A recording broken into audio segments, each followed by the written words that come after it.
Հանրապետության համար։ Իսկ ինչ վերաբերվում է Նիկոլ Փաշինյանի այդ հիստերիկ պահվածքին, այդ հոգեհուզական խանգարված վիճակին, դա խոսում է նրա մասին միայն, որ իր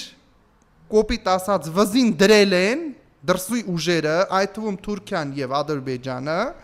իր հավաքական արևմուտքի հետ, սա էլ ճար չունի, սա էլ սահմանադրական մեծամասնություն անգամ չունի եւ չի ապահովել խորհրդարանում, իրեն այդպես հիստերի գոռում են դիմադիր ուժերին ջարդելու եմ, ջախջախելու եմ, տղա, դու ով ես որ ընդդիմադիր ուժերին ջարդես ու ջախջախես, դու փոխարեն